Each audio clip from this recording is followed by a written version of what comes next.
You step into a room, not for the first time, but every single time the same thing happens. Your body automatically shrinks. It takes up less space. You speak less than you need to. You call it personality. But deep down, you still feel invisible. Even though you're grown, even though you've succeeded, even though you stand in the middle of a crowd, you still carry a child who was overlooked. And today, we're going to talk about the psychology of the ignored child. Why you still feel invisible, even when the world is looking straight at you. But have you ever asked yourself, why do I still feel this unseen? Let me gently open the first layer of this nameless wound, the silent pain no one ever noticed. Part 1. The nameless wound, the silent pain no one ever saw. When people talk about childhood trauma, they usually think of things you can point to. A slap, a scream, a memory big enough to say, this is when everything broke. But there is another kind of trauma, one without a name. No drama, no clear villain, just absence. Questions that went unanswered. Emotions no one saw. Joy that had no one to receive it. Sadness brushed aside as if it didn't matter enough to pause for. Your parents were there, but they weren't really present. Imagine a child, running into the house, holding a drawing just finished, heart glowing with something pure and bright. He lifts the paper up. Mom is looking at her phone. Yeah, it's nice, honey. Her eyes never leave the screen. Her voice doesn't stop for even 1 second. The child tries again the next day. And the day after. Then one day, he stops trying. The drawing goes into a drawer. And with it, the part of him that wanted to be seen, the part that wanted to truly exist in someone else's eyes, gets put away too.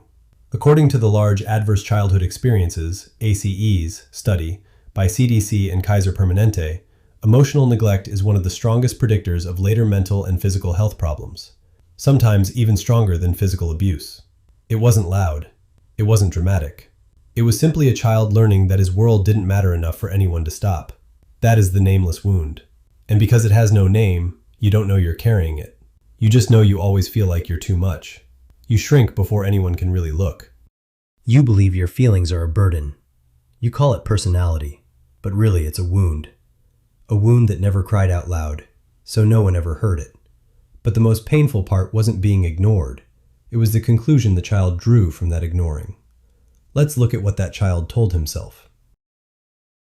Part 2. The child's conclusion. When "I'm fine" became the first lie. Children don't analyze causes. An 8-year-old doesn't think mom is exhausted, or dad is carrying wounds from his own past. He only knows one thing. I needed someone, and no one came. From that reality, he draws the only conclusion a child can make. Not, my parents weren't capable. Not, they were hurting. Not, the world is flawed. But, I am not important enough for anyone to stop for. That moment, not just one moment, but hundreds of small ones piled up over years, carved a belief deep into his nervous system.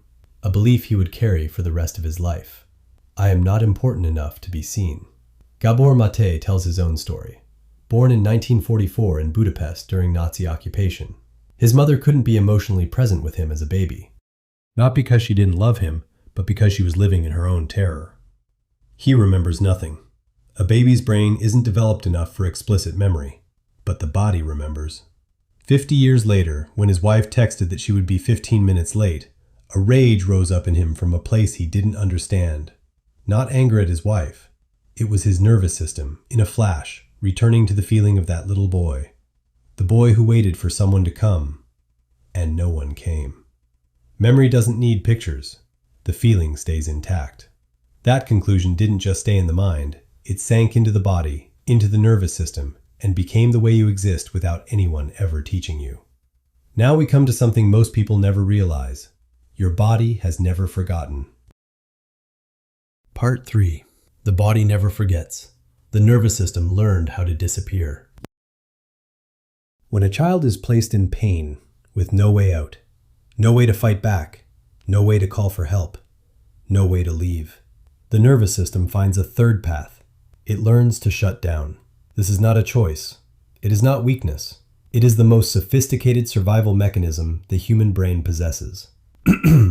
According to Dr. Martin Teicher's research at Harvard Medical School in 2016, the brains of children living in prolonged stress environments adapt by disconnecting emotions to increase their chances of survival in unstable conditions. The talkative child becomes quiet. The curious child stops asking. The expressive child learns to fold everything away and hide it where no one can reach, not even themselves. Then they grow up. That adaptation does not disappear. It only changes shape.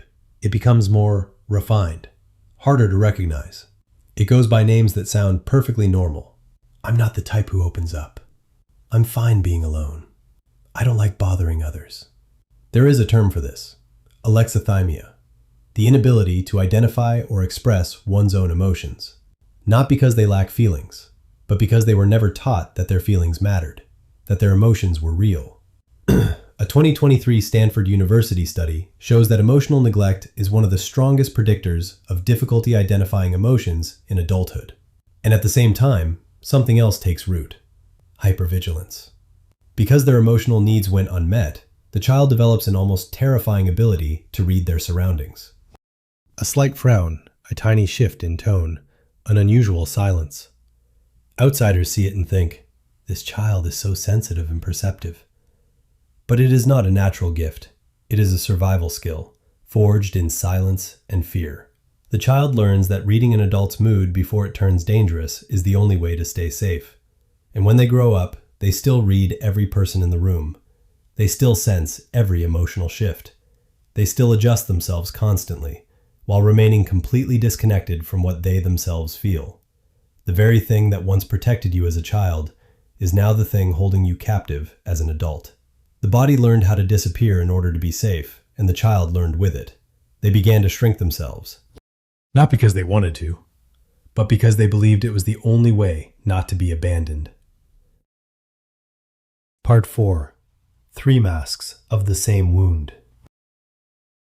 The ignored child grows up. Their ways of adapting do not disappear. They become who they are. They usually fall into one of 3 shapes. The first shape, the ultra-independent person. They never ask for help. They trust no one will stay. They do everything themselves. They never complain. They never show exhaustion. From the outside, it looks like strength. From the inside, it is the child who learned no one comes when they need them. So they chose to stop needing. That independence is not a choice. It is armor forged from years of accumulated disappointment. According to John Bowlby's attachment theory and later research on avoidant attachment, children who receive inconsistent emotional responses often develop emotional self-isolation to avoid further disappointment. The second shape, the people pleaser. Always available, never says no, never causes trouble, but behind it is a fear that tears them apart. If they stop being useful, they will become invisible. If they are no longer needed, others will have no reason to stay. They do not give because they have extra love. They give because it is the only way they know to earn the right to be kept. The third shape, the seeker of recognition. High achiever does so much. Always trying to be better, faster, worth more. From the outside, it looks like success. But inside, there is a voice that never stops. Is this enough yet? Do they see me now? And this is the cruelest part. Even when they achieve it, the void remains unfilled. Because the emptiness inside was not created by lack of achievement. It was created by never being loved simply for existing. When you recognize yourself in any of these shapes, stop. Not to judge, but to realize this is not the real you. This is the armor you had to wear. Because back then, you had no other choice. Shrinking yourself became instinct. But that shrinking does not have just one form. It has 3 very common masks, and chances are you are carrying one of them. Shrinking yourself became instinct. But that shrinking does not have just one form. It has 3 very common masks, and very likely you are wearing one, or more. Part 5. The wound in love. You grow up. You fall in love with someone, and everything that was never healed rises right here. Some people cling tightly to anyone who gives them real affection. The intensity of that attachment can be frightening, even to themselves. But it is not control. It is the hunger of someone who has never been full. According to Mary Ainsworth's research on anxious attachment and modern attachment theory studies, those who experienced emotional insecurity in childhood often develop a powerful fear of abandonment in adult relationships. Some others do the opposite. They keep distance. They build walls. They leave before they can be left. They sabotage good relationships in ways they cannot explain. They only know there is an old whisper inside. Do not trust. Do not need. Do not let them get close enough to hurt you. Both come from the same place. If I need you, you might disappear. If I trust you, you might forget me. If I show you my true self, you might look right through me as if I do not exist. And this is what hurts the most. People carrying this wound are often the deepest listeners you will ever meet. They remember every small detail you share. They show up fully when others need them, but they do not know how to let someone do the same for them. Not because they feel no pain, but because a part of them is still waiting for this time to be different. Waiting for someone to notice they are carrying something heavy too, without them having to say it first. Just like the child back then, holding up the drawing. And waiting.